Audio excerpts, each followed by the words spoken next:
मान्य सदस्यहरूलाई कार्यसूचीबाटै विदित भइसकेको छ। अब म मान्य मदन कुमार भण्डारीलाई टनकपुर बाँध परियोजनासँग सम्बन्धित सम्झौता दुवै सदनको संयुक्त बैठकको क्षेत्राधिकारको विषय भएकोले प्रतिनिधि सभामा छलफल नगरियोस् भनी प्रस्ताव प्रस्तुत गर्न अनुमति दिन्छु। सम्मान्य सभामुख महोदय, आज चैत्र 24 गते हो। विशेष सम्झनाको यो चैत्र 24 को सन्दर्भमा 1 मिनेट म केही कुराहरू भन्नको निम्ति म अनुमति चाहन्छु। 2046 साल चैत्र 24 गते निर्दलीय पञ्चायती व्यवस्थाको विरुद्ध जुन संयुक्त राष्ट्रिय जनआन्दोलन भयो, त्यसको सर्वोच्च उभारको दिन हो र सबभन्दा धेरै आन्दोलनकारीहरूले शहादत प्राप्त गरेको दिन हो। त्यस अघिपछि पनि आन्दोलनमा शहादत प्राप्त गर्ने धेरै आदरणीय शहीदहरू हुनुहुन्छ, जसको रगत पसिनाले यो व्यवस्था, यो संविधान र यी हक अधिकारहरू हामीलाई उपलब्ध भएका छन्। आजको यस विशेष अवसरमा म उहाँहरू सबैलाई हाम्रो दलको तर्फबाट हार्दिक श्रद्धाञ्जली व्यक्त गर्न चाहन्छु। सभामुख महोदय, यो संयोगको कुरा हो कि आज चैत्र 24 गतेकै दिन हामी संविधानको सर्वाधिक महत्त्वपूर्ण प्रावधानसँग सम्बन्धित सवालमा श्री 5 को सरकारले गरेका काम क्रियाकलापहरू माथि टिप्पणी गर्न र तिनीहरू संविधान सम्मत छन् कि छैनन्, नियम कानुन सम्मत छन् कि छैनन्, राष्ट्रको हितलाई तिनीहरूले प्रतिनिधित्व गर्छन् कि गर्दैनन्, अथवा तिनीहरूले राष्ट्रको अहित गरेका छन् भन्ने कुरा अभिव्यक्त गर्नको निम्ति आज यो सेसनमा, यो अवसरमा चर्चा गरिरहेका छौँ। सभामुख महोदय, अहिले भर्खरै माननीय जलस्रोत राज्य मन्त्रीले टनकपुर परियोजना सम्बन्धी सम्झौताको जुन प्रस्ताव प्रस्तुत गर्नुभयो, त्यस सम्बन्धमा हाम्रो दलको तर्फबाट, प्रतिपक्षको तर्फबाट त्यो सम्झौताको बारेमा, त्यो प्रस्तावको बारेमा,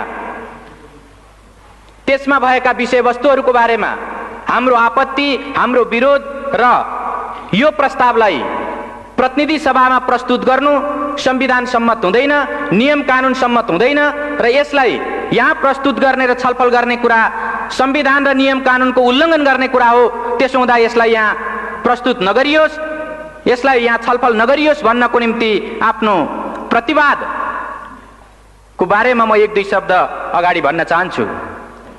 सभामुख महोदय, हामीलाई सम्झना छ, हामीलाई थाहा छ, नेपालको संविधान 2047 को 126 को उपधारा 4 मा नेपालको प्रादेशिक अखण्डतामाथि असर पार्ने खालको कुनै पनि काम सिंगै संसदले एकमतले पनि गर्न सक्दैन, सर्वसम्मत भएर पनि गर्न सक्दैन। तर जब हामी टनकपुर परियोजना सम्बन्धी सम्झौताको बारेमा छलफल गर्छौं, जब हामी त्यस बारेमा मूल्याङ्कन गरिरहेका हुन्छौं, त्यसबेला स्वाभाविक रूपले यो प्रश्न पनि उठ्न सक्छ कि वास्तवमा 2048 साल मङ्सिर 19 देखि 25 सम्म प्रधानमन्त्री गिरिजाप्रसाद कोइरालाज्यूले भारत भ्रमण गर्नुहुँदा गर्नुभएको जुन सम्झौता हो, टनकपुर सम्झौता हो, त्यो टनकपुर सम्झौताको मस्यौदामा उल्लेख भएका जे विषयवस्तुहरू छन् त्यसलाई हेर्दा के वास्तवमा त्यसले हाम्रो प्रादेशिक अखण्डतालाई उल्लङ्घन गरेको छ भन्ने तर्क उपस्थित गर्न सकिन्न। अहिले भर्खरै मन्त्रीज्यूले त्यसका केही उल्लेखित पक्षहरूलाई यहाँ प्रस्तुत गर्नुभयो र नेपालले टनकपुर परियोजना सम्बन्धी बाँध निर्माण गर्नको निम्ति नेपालको भूमि उपलब्ध गरायो। भूमि उपलब्ध गराउने अधिकार, भूमि त्यस ढङ्गले दिने अधिकार संविधानले बहुमत प्राप्त भएको सरकारलाई या बहुमत प्राप्त दललाई दिएको छ कि छैन?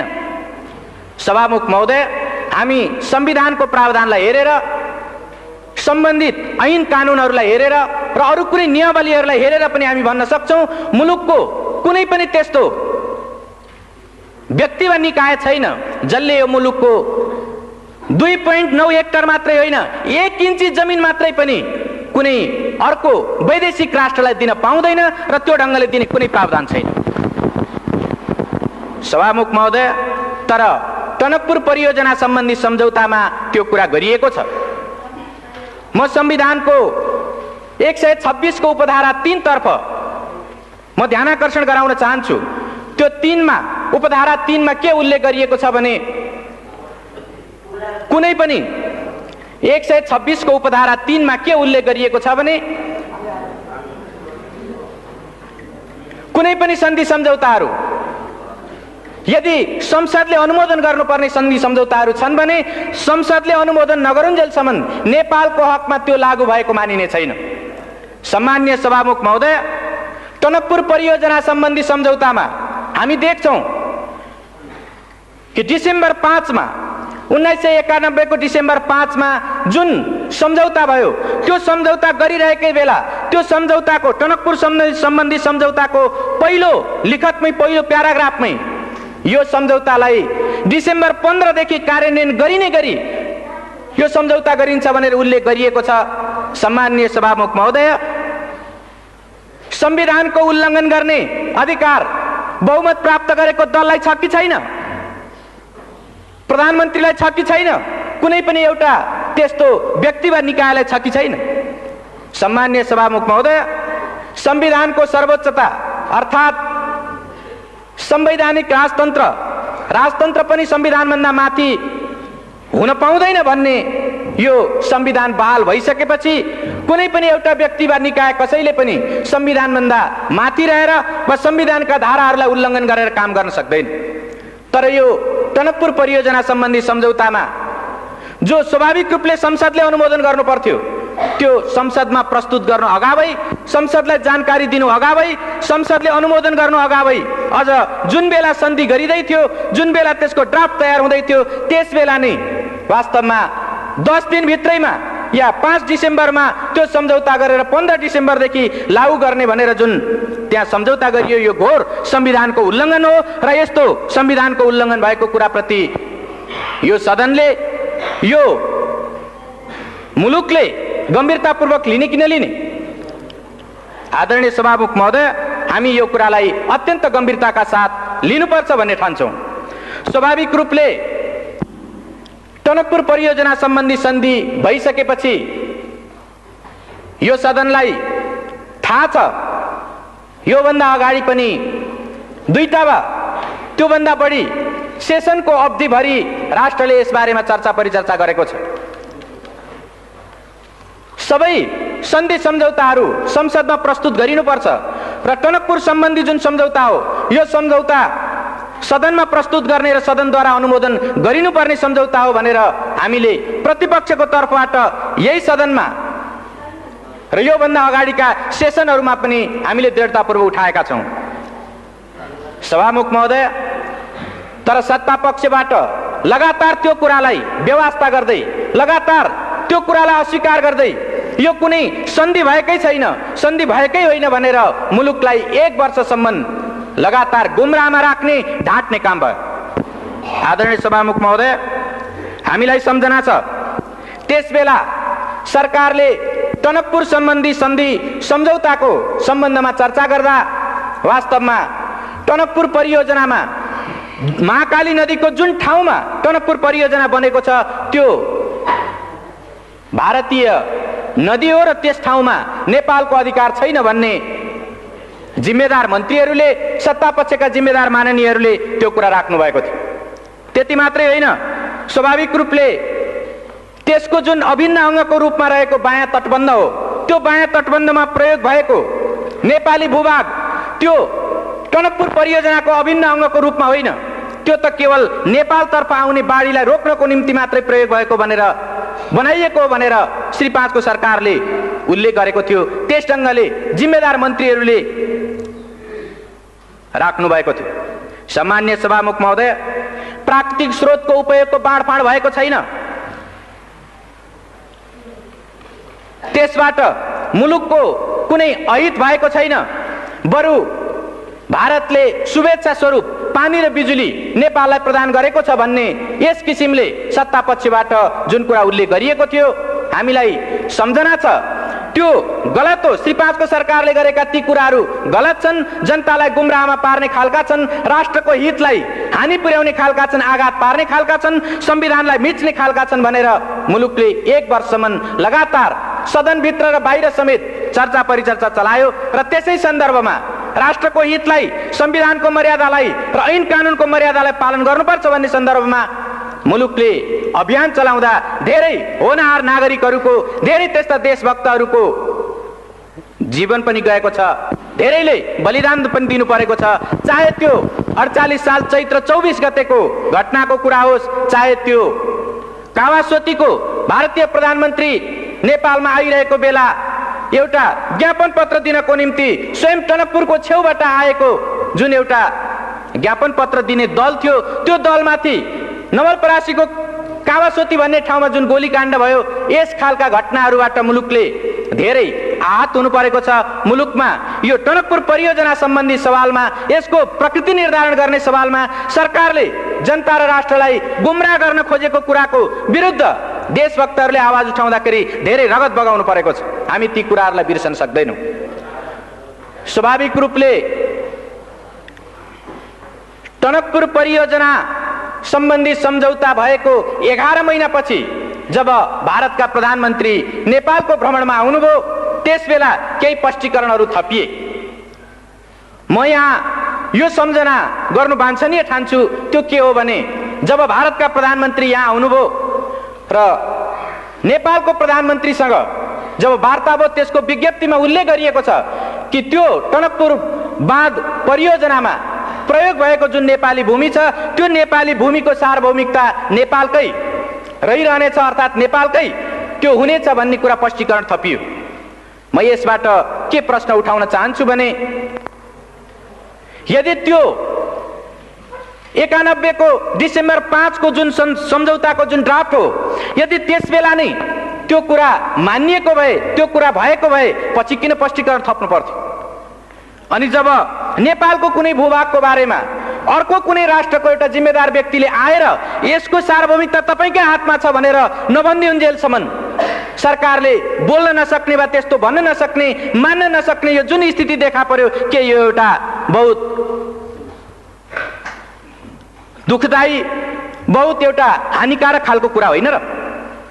मैले यसबाट के प्रश्नतर्फ ध्यानाकर्षण गर्न खोजेको हुँ भने, जसरी माननीय मन्त्रीहरू या सत्तापक्षका माननीयहरू 2.9 हेक्टर जमिन र त्यो जलमग्न हुने क्षेत्रको जुन नेपाली भूभाग थियो, त्यो जमिनको बारेमा हामीले प्रश्न उठाउँदा, प्रतिपक्षको तर्फबाट प्रश्न उठाउँदा त्यसको सार्वभौमिकता नेपालमै रहेको कुराको ग्यारेन्टी सन्धिमा गरिएको छ भनेर उहाँहरूले देखाउन सक्नु भएको थिएन र उहाँले त्यो ढङ्गले हाम्रा सवालहरूको जवाब दिन सक्नु भएको थिएन। यसबाट यो जाहेर हुन्छ कि मैले सुरुमा नि जुन 126 को उपधारा 4 को जुन प्रश्न मैले यहाँ संविधानको 126 उपधारा 4 को जुन प्रश्न मैले उठाएँ, वास्तवमा त्यसबेला संविधानको भावना विपरीत नेपालको प्रादेशिक अखण्डतामा आँच आउन सक्ने गरी जमिन उपलब्ध गराइएको थियो र त्यो ढङ्गको गल्तीलाई पछि भारतीय प्रधानमन्त्री नेपालमा आएको बेलामा त्यसलाई सच्याउने प्रयत्न गरियो। त्यो स्पष्टीकरणको त्यति मात्रै अर्थ हो र यसबाट यो प्रश्न उठाउन सकिन्छ कि यो सरकारले प्रादेशिक अखण्डतामा आँच आउने खालको, त्यस ढङ्गको प्रश्न उठ्न सक्ने खालको काम गरेर एउटा राष्ट्रघात गरेको थियो।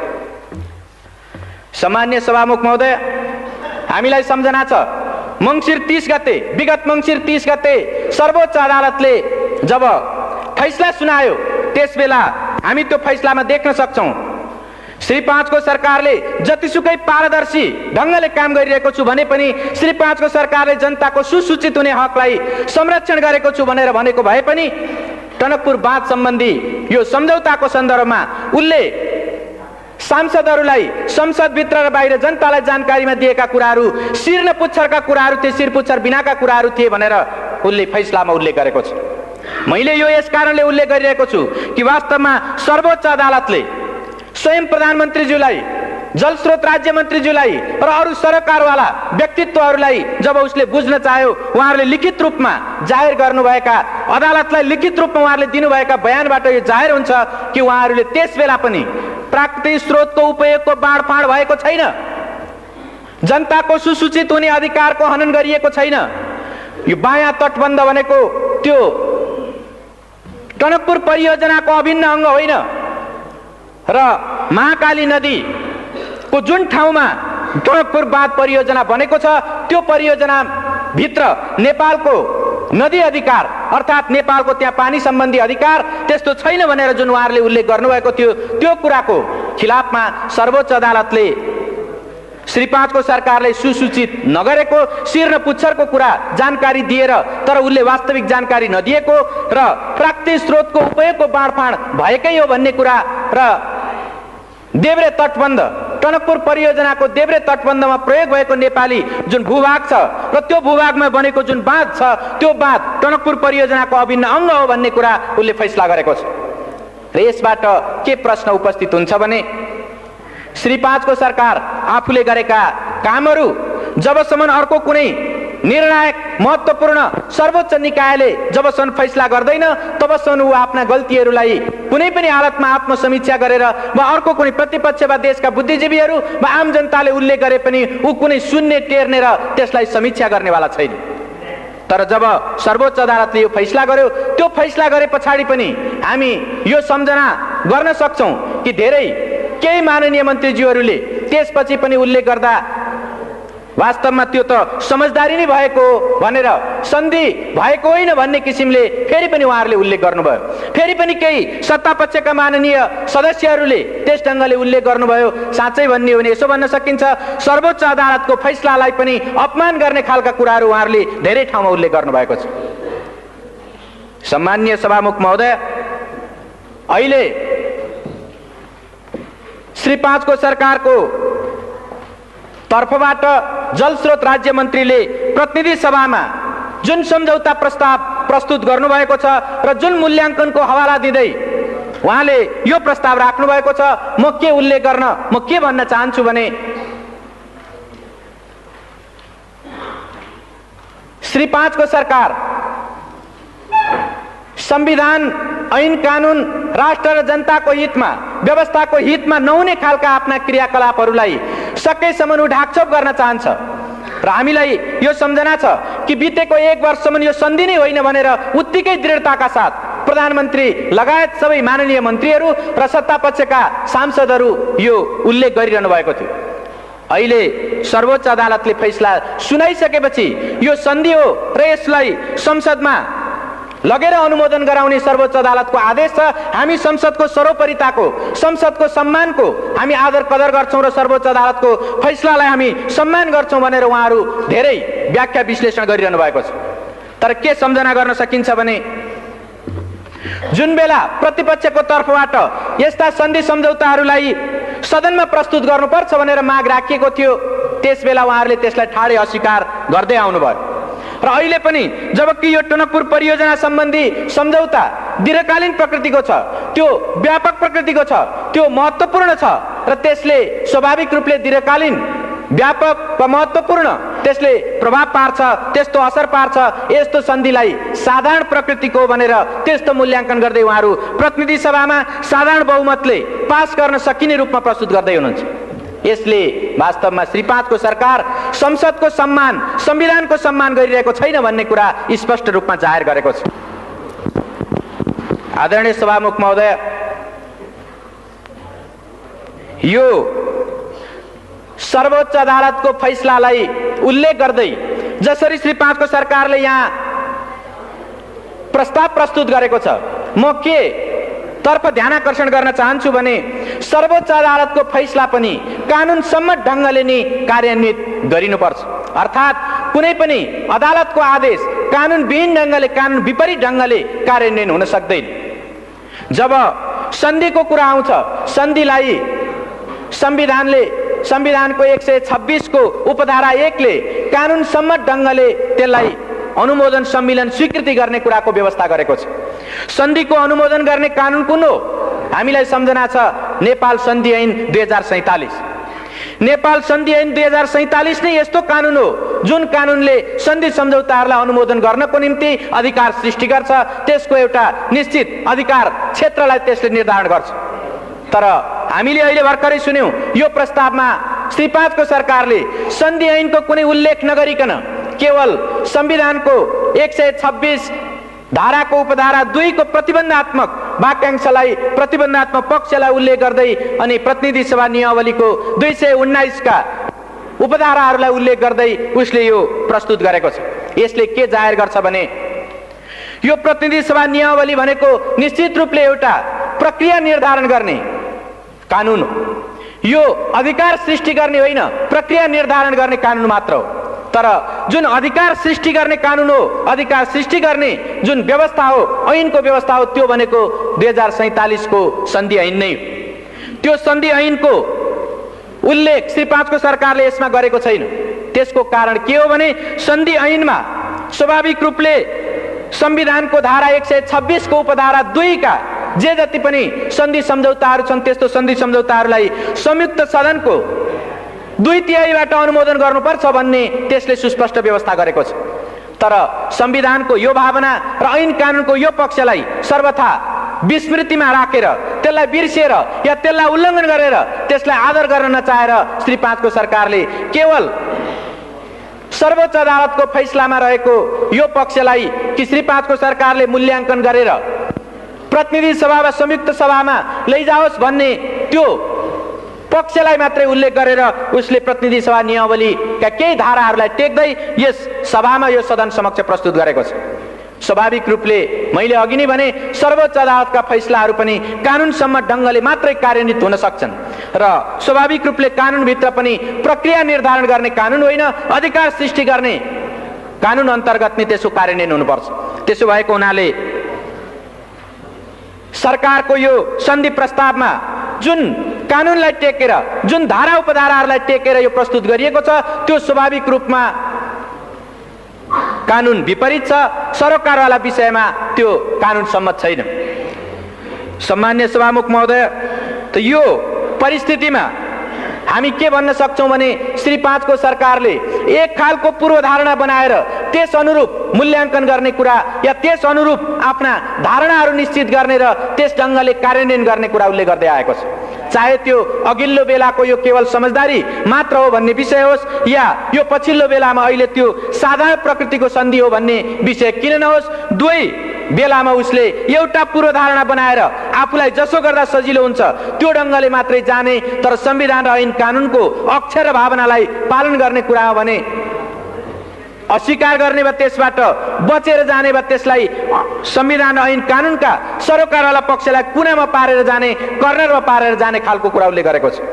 त्यसो भएको हुनाले जसरी अहिले श्री 5 को सरकारको यो मूल्याङ्कनभित्र साधारण प्रकृतिको भनेर यसमा प्रस्तावमा उल्लेख गरिएको छ र यो सदनमा प्रस्तुत गरिएको छ, हामीलाई यो सम्झना छ या हामी यो बारेमा वाकिफ छौं, जानकार हुन सक्छौं कि संविधानको 126 को उपधारा 2 भनेको स्वाभाविक रूपले जुन निश्चित सन्धि सम्झौताहरूलाई संयुक्त सदनको 2/3ले समर्थन गर्नुपर्छ, 2/3ले अनुमोदन गर्नुपर्छ भनेर उल्लेख गरेको छ। संविधानको मूल भावना त्यही हो। त्यसो भएको हुनाले त्यसभित्र जुन प्रतिबन्धात्मक पक्ष छ, प्रतिबन्धात्मक अंश छ, त्यसको निम्ति यो साधारण प्रकृतिको, यो अल्पकालीन हो, यो दूरगामी प्रभाव पार्ने होइन, यो त्यस्तो महत्त्वपूर्ण होइन भन्ने त्यसको विशेष स्थिति सरकारले पुष्टि गर्न सक्नुपर्छ। सरकारले त्यस्ता प्रमाणहरू प्रस्तुत गर्न सक्नुपर्छ। तर हामी सिङ्गो त्यो मूल्याङ्कन प्रस्तावलाई अध्ययन गर्दा सरकारले त्यो खालका कुनै तथ्यहरू प्रस्तुत गरेको हामी पाउँदैनौँ, उसले प्रस्तुत गर्न सकेको छैन। प्रश्न उठ्न सक्छ, यो टनकपुर सन्धि, टनकपुर जलविद्युत परियोजना सम्बन्धी जुन सन्धि सम्झौता हो यो अल्पकालीन हो कि दीर्घकालीन हो? निश्चित रूपले यो एउटा सापेक्ष कुरा हो। सर्वोच्च अदालतले पनि भनेको छ यो एउटा सापेक्ष कुरा हो। तर सापेक्षताकै अर्थमा लिँदा पनि यसको व्याख्या कसरी गर्ने, अल्पकालीनता र दीर्घकालीनताको व्याख्या कसरी गर्ने? म के प्रश्न उठाउन चाहन्छु भने एउटा संसद 5 वर्षको हुन्छ, सामान्यतया विशेष स्थिति आएन भने त्यो 5 वर्षको हुन्छ। यदि 6 वर्षको निम्ति कुनै सन्धि हुन्छ भने त्यो अल्पकालीन हो कि दीर्घकालीन हो? एउटा संसदबाट अर्को संसदमा ट्रान्सफर हुने त्यस खालको सन्धि हुन्छ भने, 5 वर्षभन्दा बढ्ताको सन्धि हुन्छ भने त्यसलाई दीर्घकालीन भन्न सकिन्छ कि सकिँदैन?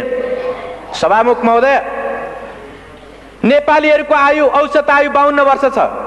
52 वर्षसम्म 50-52 वर्षसम्म कायम हुने सन्धि हो भने त्यो अल्पकालीन हो कि दीर्घकालीन हो? सभामुख महोदय, त्यति मात्रै होइन, टनकपुर परियोजना सम्बन्धी जब त्यो सन्धिको मजमुनलाई हामी हेर्छौँ कि त्यो ठाउँमा नेपालले जुन भूमि उपलब्ध गराएको छ या अन्य विभिन्न कुराहरूको जुन कन्ट्रिब्युसन गरेको छ, त्यो कन्ट्रिब्युसनको कुरालाई लिएर हेर्ने हो भनेदेखि त्यसमा यो सन्धिको कुनै अवधि, कुनै त्यस्तो भोगाधिकारको कुराहरू, जमिनको उपभोग गर्ने अवधिको कुराहरू कुनै उल्लेख गरिएको छैन। जब यो उल्लेख गरिएको छैन भने स्वाभाविक रूपले अनुमान गर्न सकिन्छ जबसम्म त्यो टनकपुर बाँध रहन्छ, जबसम्म त्यो परियोजनाका प्राविधिक पक्षहरू निकम्मा हुँदैनन्, तबसम्म त्यो सन्धि कायम रहनेछ। यदि त्यस्तो हो भने हामी अरू धेरै, चाहे त्यो कोशीको होस् वा गण्डकीको होस् या महाकालीमा भएको शारदा नदीको कुरा होस्, शारदा ब्यारेजको कुरा होस्, त्यो ठाउँमा ती कुरालाई, त्यो प्रविधिको कुरालाई हेर्दै यो आधुनिक प्रविधिद्वारा निर्मित भएको टनकपुर बाँध परियोजना 100 वर्षभन्दा माथि टिक्न सक्छ भनेर भन्न सक्छौँ। 100 वर्षभन्दा माथि टिक्छ भने सभामुख महोदय, यसलाई दीर्घकालीन भन्ने कि अल्पकालीन भन्ने? अर्कोतिर स्वाभाविक रूपले यो व्यापक होइन भन्ने त्यस ढङ्गको निष्कर्ष मूल्याङ्कन प्रस्तावमा प्रस्तुत गरिएको छ। तर त्यो मूल्याङ्कन प्रस्तावकै एउटा हिस्सामा के उल्लेख गरिएको छ भने यसको मूल्याङ्कन गर्दा भारत भ्रमणमा प्रधानमन्त्रीले गएर गर्नुभएका अरू तमाम सन्धि सम्झौता र परियोजनाहरूको बारेमा पनि ख्याल गर्नुपर्छ भनेर उल्लेख गरिएको छ। जब एउटा सन्धिको एउटा विषयको बारेमा मूल्याङ्कन गरिरहेको बेला तमाम सन्धि सम्झौता, त्यस बेला गरिएका तमाम सन्धि सम्झौताहरूको परिप्रेक्ष्यलाई ख्याल गर्नुपर्छ भनेर भनिन्छ भने के यो दुई देश बीचको सम्बन्धलाई ख्याल गरिनुपर्छ भन्ने होइन र? व्यापारको कुरा या व्यापार वाणिज्यको कुरा अरू तमाम क्षेत्रको, चाहे निर्माणको होस् या व्यापारको होस् या अन्य सम्बन्धको कुरा होस्, त्यो तमाम सवालमा ख्याल गर्नुपर्छ भनेर स्वयं यो मूल्याङ्कन प्रस्तावले उल्लेख गर्छ भने के यो व्यापक प्रकृतिको भएन र? सभामुख महोदय, स्वाभाविक रूपले यसलाई जसरी श्री 5 को सरकारले व्यापक होइन भन्दै, दीर्घकालीन होइन भन्दै, दूरगामी प्रभाव पार्ने छैन भन्दै जसरी प्रस्तुत गरेको छ, त्यो एउटा पूर्वाग्रह र एउटा पूर्वधारणामा, एउटा पूर्वाग्रहमा त्यो आधारित छ र स्वाभाविक रूपले त्यो गलत छ। संविधान र ऐन कानुनको भावना विपरीत छ र त्यसै भएको हुनाले हामी यसलाई प्रतिनिधि सभामा छलफल गर्ने विषय होइन, प्रतिनिधि सभामा प्रस्तुत गर्नु मात्रै पनि वास्तवमा संविधानको भावनालाई उल्लङ्घन गर्नु हो भन्ने हामी ठान्छौँ। सभामुख महोदय, यसको अर्को पक्ष पनि छ। अर्को पक्ष के छ भने नेपालमा सामान्यतया भन्दै आइएको छ, हर कसैले भनिरहेको छ कि नेपालको सम्पत्ति भनेको जलस्रोत हो र यो जलविद्युत सम्बन्धी नेपालको जुन स्रोत हो वा जुन शक्ति हो त्यो 83,000 मेगावाट विद्युत क्षमताको छ। यो 83,000 मेगावाट विद्युत क्षमता भएको जलस्रोतको परिचालन गर्नको निम्ति कस्तो मेकानिजम, कस्तो खालको मेथड, कस्तो खालको तौर तरिका र कस्तो नीति अवलम्बन गर्ने हो भन्ने कुरा पनि यसबाट स्वाभाविक रूपले उपस्थित हुन्छ र यो टनकपुर सम्बन्धी जुन सन्धि भएको छ, यो सन्धिले स्वाभाविक रूपले भविष्यको निम्ति एउटा प्रेसिडेन्स, भविष्यको निम्ति एउटा नजिर पनि स्थापित गर्छ। जब यसको समयावधिको कुरा, यसले नेपाल र भारतको बीचमा भइरहेका तमाम सन्धि सम्झौताहरू र दुई मुलुकको बीचको सम्बन्धको कुरा र यसले नेपालकै अरू प्राकृतिक स्रोत सम्पदाहरूलाई भविष्यसम्म उपयोग गर्ने कुराको, भविष्यसम्म प्रयोग गर्ने कुराको नजिर स्थापित गर्छ भने यसलाई कसरी अल्पकालीन, कम महत्त्वपूर्ण र त्यसलाई साधारण खालको भनेर कसरी भन्न सकिन्छ? त्यसो भएको हुनाले श्री 5 को सरकारले प्रस्तुत गरेको यो मूल्याङ्कन निश्चित रूपमा त्यो संविधान र ऐन कानुन विपरीत छ, राष्ट्रको हितलाई हानि पुर्याउने खालको छ र संविधानलाई उल्लङ्घन गर्ने खालको छ। त्यसो भएको हुनाले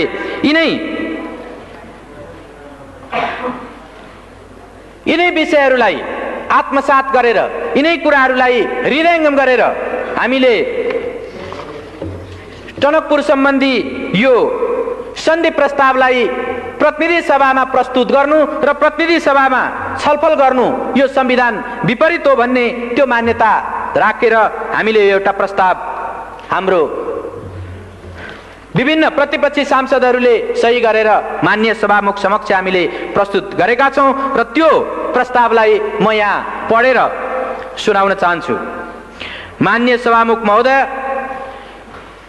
टनकपुर बाँध परियोजनासँग सम्बन्धित सन्धि दुवै सदनको संयुक्त बैठकको क्षेत्राधिकारको विषय भएकोले प्रतिनिधि सभामा छलफल नगरियोस्। माननीय महोदय, श्री 5 को सरकारको तर्फबाट टनकपुर बाँध परियोजनासँग सम्बन्धित सन्धि प्रस्तावलाई प्रतिनिधि सभामा प्रस्तुत गर्न संसद सचिवालयमा सो प्रस्ताव दर्ता गराएको जानकारीमा आएको हुँदा हामी माननीय सभामुख समक्ष निम्न ब्यौराको निवेदन गर्दछौँ। नेपाल अधिराज्यको संविधान 2047 को धारा 126 को उपधारा 2 ले नेपालको प्राकृतिक सम्पदाको उपयोग र त्यसको बाँडफाँड सम्बन्धी सम्झौता संसदको दुवै सदनको संयुक्त बैठकमा उपस्थित सदस्यहरूको 2/3 बहुमतबाट अनुमोदन गराउनु पर्ने व्यवस्था गरेको छ। यो प्रष्ट संवैधानिक व्यवस्था हो। यसको अपवादको रूपमा राष्ट्रलाई गम्भीर व्यापक दीर्घकालीन असर नपर्ने प्रकृतिको सन्धि प्रतिनिधि सभाको साधारण बहुमतबाट अनुमोदन गराउने प्रावधान छ। श्री 5 को सरकारले भारत सरकारसँग गरेको टनकपुर परियोजना सम्बन्धी सन्धिबाट दीर्घकालीन गम्भीर व्यापक असर पर्ने कुरा स्वतः स्पष्ट छ। यसर्थ टनकपुर परियोजना सम्बन्धी सन्धि दुवै सदनको संयुक्त बैठकमा उपस्थित सदस्यहरूको 2/3बाट अनुमोदित भएपछि मात्र नेपाल अधिराज्यको हकमा लागू मानिन्छ। यसको लागि टनकपुर बाँध परियोजनासँग सम्बन्धित सन्धि प्रतिनिधि सभामा पेश हुने होइन, दुवै सदनको संयुक्त बैठकमा पेश गरिनु पर्दछ। हाम्रो संवैधानिक व्यवस्था यही हो। हाल बहालमा रहेको नेपाल सन्धि ऐन 2047 को दफा 4 ले संविधानको धारा 126 को उपधारा 2 बाहेकका सन्धि मात्र प्रतिनिधि सभामा पेश गर्न सकिने व्यवस्था गरेको छ र श्री सर्वोच्च अदालतबाट 2049 मङ्सिर 30 गतेको फैसलामा टनकपुर बाँध परियोजनासँग सम्बन्धित सन्धि प्रष्ट उल्लेख भएको छ। यसबाट पनि टनकपुर बाँध परियोजनासँग सम्बन्धित सन्धि प्रतिनिधि सभामा पेश हुने होइन, दुवै सदनको संयुक्त बैठकमा पेश हुने सन्धि हो भन्ने प्रष्ट हुन्छ। प्रतिनिधि सभा नियमावली 2048 को दफा 72 ले संवैधानिक व्यवस्था विपरीत कुनै पनि प्रस्ताव प्रतिनिधि सभामा छलफलको लागि ग्राह्य नहुने व्यवस्था गरेको छ। टनकपुर परियोजना सम्बन्धी सन्धि प्रस्ताव प्रतिनिधि सभामा छलफलको लागि प्रस्तुत हुन संविधानको धारा 126(2) र सन्धि ऐनको दफा 4 र 5 को विपरीत हुने हुँदा प्रतिनिधि सभा नियमावलीको दफा 72 बमोजिम यस्तो प्रस्तावलाई प्रतिनिधि सभाको कार्यसूचीमा राखी छलफल गर्न मिल्दैन।